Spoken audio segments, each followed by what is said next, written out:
Yes, welcome back, ladies and gentlemen, tankers of Blitz to the channel. We're gonna take a look at the Grille 15 today. That's tier 10 German tank destroyer, which has no armor. It's a chassis with tracks on the left and the right side of the chassis, and it has a big gun slapped on top of it. And that's basically the vehicle. I mean, it's a chassis with a gun.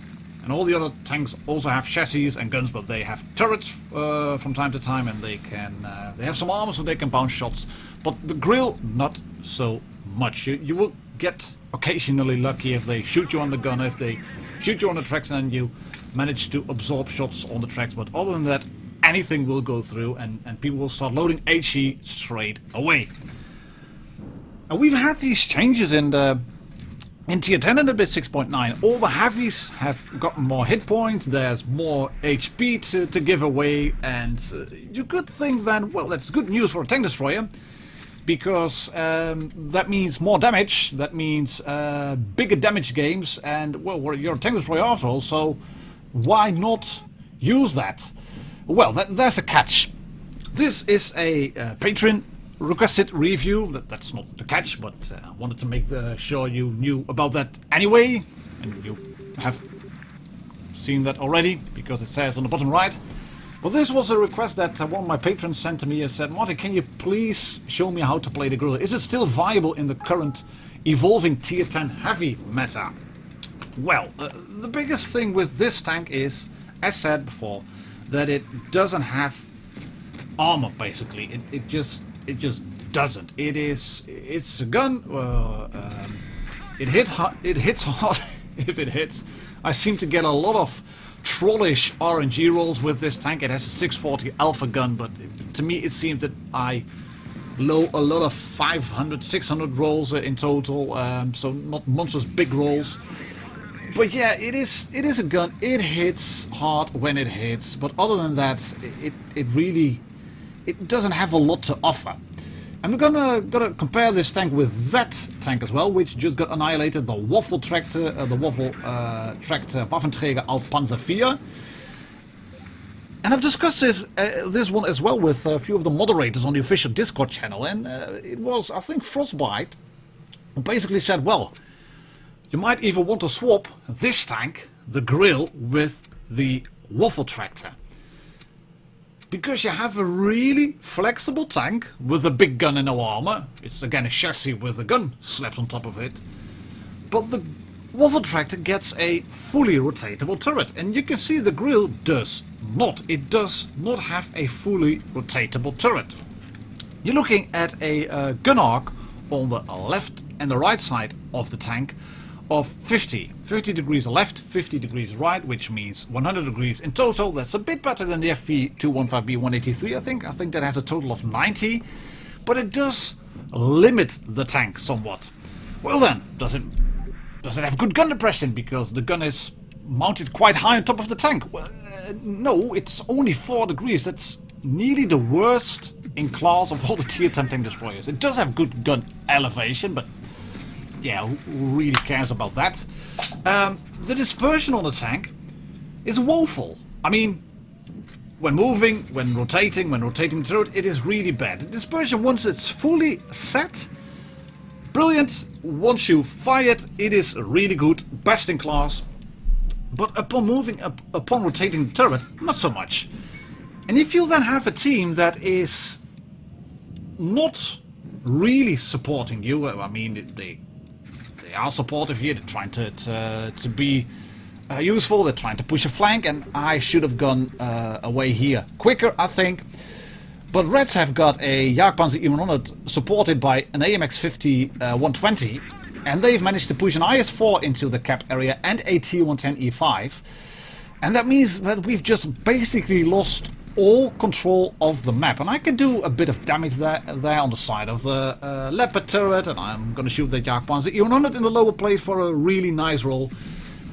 But if you don't have a team that is deploying as needed for a Grille, I did get a little bit of a camouflage buff, and if you can hide and go unspotted, then it's going to be just fine and dandy. But you don't have a fully rotatable turret. So I'm going to shoot the Jagdpanzer again, as you can see. But if I if I would have wanted to get shots on towards the cap area, I would have needed to traverse my entire vehicle. I could not just let the turret turn around and then shoot. I would need to traverse the tank all around. And Jesus, look at this. It's all HE. I'm losing gunners, drivers, modules everywhere. It's just... It's a very, very non-flexible tank. It really is. It is a sniper schnitzel. And you have to play it in a support role in the beginning. And there will be people say, oh Martin, average 4 or 5k damage in the Grille. I'm going to do really fun. Just going to roll forward and then shoot people in the face with HE or with 640 Alpha. And yeah, you've seen that. You've seen the first game. And I set up on Port Bay. I decided to set up and I had a shot across on the Opticon 40. And then I had a shot on the standard B, and the 140 was a good roll. Could have shot AP probably on that standard B and get more damage dealt, but yeah, with that HE I managed to track him in place. But just look at this, that's an FV215B. He's hold down. I can't pen him with AP. And speaking of which, my my AP rounds, they give you a penetration of 279, worse in class. And the heat shells go to 334. And that's not the best in class either, so you need calibrated shells on the tank. The Waffle has slightly worse penetration, but as said, you lose that penetration, but you gain a fully rotatable turret. The tank, it is really quick, 50 kilometers forward, not bad at all. Engine power, really good, picks up speed quite well, but it's really quick in a straight line. The traverse, it just bleeds speed. You have to set it up in a position like this, and as said, just be a sniper schnitzel in the beginning and wait it out. And I'm resorting to HE because I could pen the turret of that 50 E50M, but I just decided to keep shooting HE, and I'm gonna shoot this E100 here, I think. There we go. No, not gonna do it yet. Hello, T62. That one went in, and I'm gonna run because I anticipated getting spotted, and I was. Good move, Martin. Pro gamer move. But yeah, you need to do this. You need to do stuff like this. Then run away, then roll back just a little bit. Wiggle, wiggle, wiggle, wiggle. 12 seconds reload. That means I'm probably unspotted now. Can I shoot that tank over there? No, I cannot. And let's just set up over here and take a look at the minimap. He's just dropped off the Sheridan, but I spotted the Sheridan as well. I know where the Sheridan is. I haven't spotted him, but I know where the Sheridan is. And he's around the bunkers area. And all the things that a Sheridan can do, that's things that Grille could only dream of, with the APCR penetration values, with the accuracy of that big gun, with the great mobility of moving around. You just look at this, in a straight line, it's not that bad at all. But upon traversing, it is bad, and this is what you then have to do. You have to be map aware in the tank, you have to go forward and ride shotgun with it, but even reverse speed is just...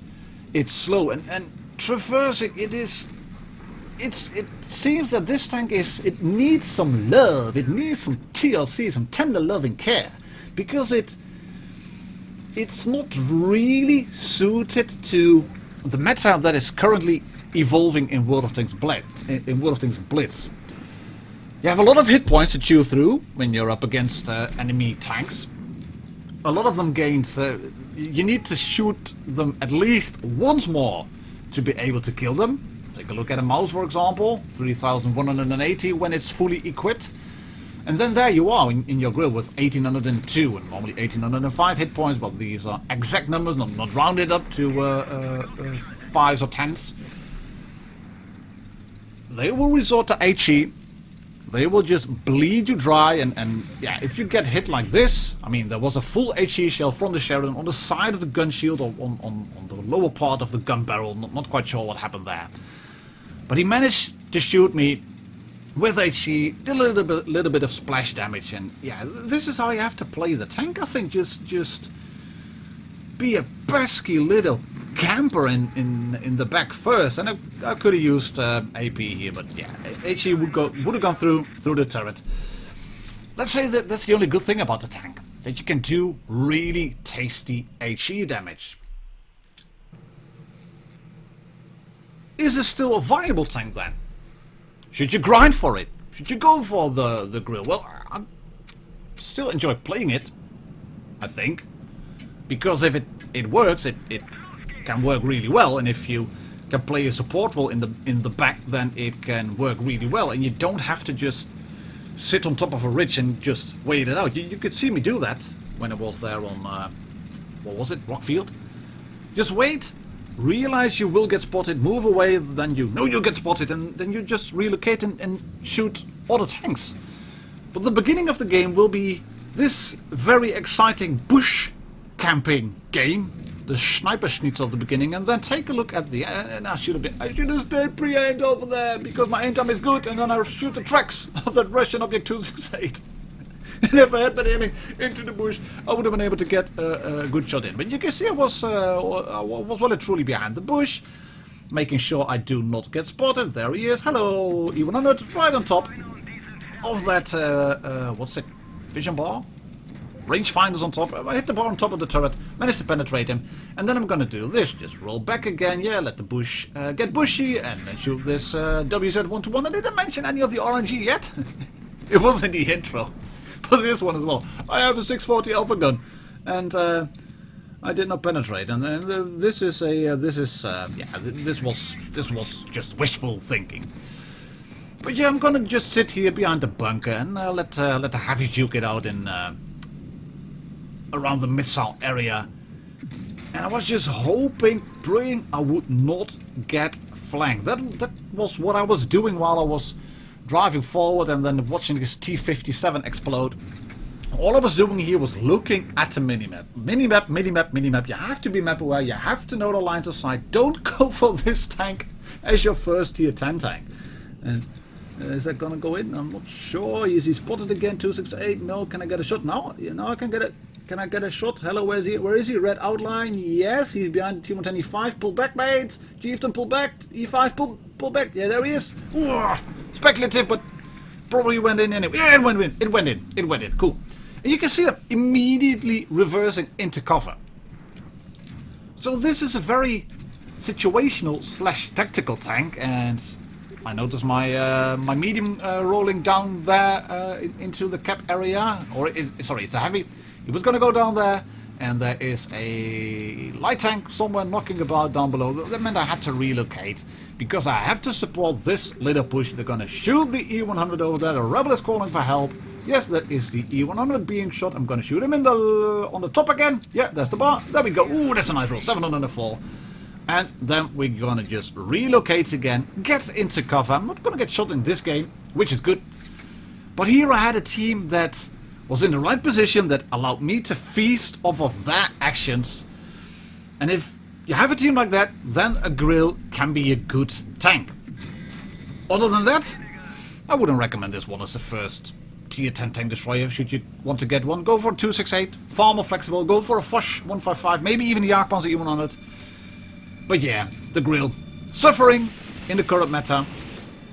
You may want to swap it with the Waffle Wargaming. Make this a tier 9 tank, make the Waffle a tier 10. It's far more flexible and juggle around the penetration numbers a little bit. But other than that, Grille 15, there you have it. I hope you've enjoyed this video. Please leave a like and a comment, and I'll catch you all on the next one. Cheers, happy tanking, bye bye.